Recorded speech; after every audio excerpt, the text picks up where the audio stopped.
ಪ್ರಗತಿ ಚಾನಲ್ಗೆ ಆತ್ಮೀಯವಾದಂಥ ಸ್ವಾಗತ ಬಂಧುಗಳೇ. ಇವತ್ತಿನ ಮೆಕ್ಕೆಜೋಳ ಅಂದರೆ ಗೊಂಜಾಳದ ಮಾರುಕಟ್ಟೆಯ ಬೆಲೆಯನ್ನು ನೋಡಿಕೊಂಡು ಬರೋಣ. ಯಾವ ಮಾರ್ಕೆಟ್ನಲ್ಲಿ ಎಷ್ಟು ರೇಟು ಒಂದು ಕ್ವಿಂಟಲ್ಗೆ ಇದೆ ಅಂತ ಮೆಕ್ಕೆಜೋಳದ್ದು. ಇನ್ನು ಯಾರು ಹೊಸದಾಗಿ ನಮ್ಮ ಯೂಟ್ಯೂಬ್ ಚಾನಲ್ನ ನೋಡ್ತಾ ಇದ್ದರೆ ಸಬ್ಸ್ಕ್ರೈಬ್ ಆಗಿ ಬಂಧುಗಳೇ.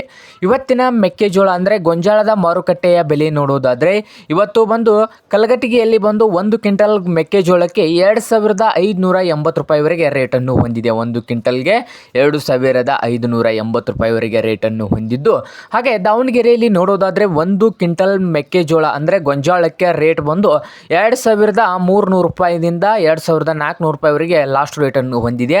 ಹಾಗೆ ಇನ್ನೊಂದು ಮಾರುಕಟ್ಟೆ ಬಂದು ಕಲಬುರಗಿಯಲ್ಲಿ ನೋಡೋದಾದರೆ 2450 ರೂಪಾಯಿವರೆಗೆ ಒಂದು ಕ್ವಿಂಟಲ್ನ ರೇಟು ಇದೆ ನೋಡಿ ಮೆಕ್ಕೆಜೋಳದ್ದು.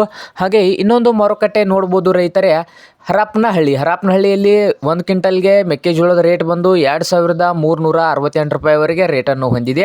ಹಾಗೆ ಸಂಕೇಶ್ವರದಲ್ಲಿ ನೋಡೋದಾದರೆ ಒಂದು ಕ್ವಿಂಟಲ್ ಮೆಕ್ಕೆಜೋಳಕ್ಕೆ 2315 ರೂಪಾಯಿವರೆಗೆ ರೇಟನ್ನು ಹೊಂದಿದೆ. ಹಾಗೆ ಸವಣೂರದಲ್ಲಿ ಬಂದು ಒಂದು ಕ್ವಿಂಟಲ್ಗೆ 2300 ರೂಪಾಯಿವರೆಗೆ ರೇಟನ್ನು ಹೊಂದಿದೆ ನೋಡಿ ಒಂದು ಕ್ವಿಂಟಲ್ಗೆ. ಹಾಗೆ ಇನ್ನೊಂದು ಮಾರುಕಟ್ಟೆ ಬಂದು ನೋಡ್ಬೋದು ರೈತರೇ, ಯಾವ ಮಾರುಕಟ್ಟೆ ಅಂದರೆ ಬಾಗಲಕೋಟೆ ಮಾರುಕಟ್ಟೆಯಲ್ಲಿ ನೋಡೋದಾದರೆ ಒಂದು ಕ್ವಿಂಟಲ್ ಮೆಕ್ಕೆಜೋಳಕ್ಕೆ 2300 ರೂಪಾಯಿದಿಂದ 2450 ರೂಪಾಯಿವರೆಗೆ ರೇಟನ್ನು ಹೊಂದಿದೆ. ಹಾಗೆ ಇನ್ನೊಂದು ಮಾರುಕಟ್ಟೆ ನೋಡ್ಬೋದು ರೈತರೇ, ಯಾವ ಮಾರುಕಟ್ಟೆ ಅಂದರೆ ಬಿಳಿಗಿ ಮಾರುಕಟ್ಟೆಯಲ್ಲಿ ನೋಡೋದಾದರೆ ಒಂದು ಕ್ವಿಂಟಲ್ಗೆ ರೇಟ್ ಬಂದು 2250 ರೂಪಾಯಿದಿಂದ ಹಿಡಿದು 2350 ರೂಪಾಯಿವರೆಗೆ ಒಂದು ಕ್ವಿಂಟಲ್ನ ಮೆಕ್ಕೆಜೋಳದ ಮಾರುಕಟ್ಟೆಯ ಬೆಲೆ ಇದೆ ನೋಡಿ ರೈತರೇ. ಇದು ಇಂದಿನ ಗೊಂಜಾಳದ ಮಾರುಕಟ್ಟೆಯ ಬೆಲೆ ಆಗಿದೆ ನೋಡಿ.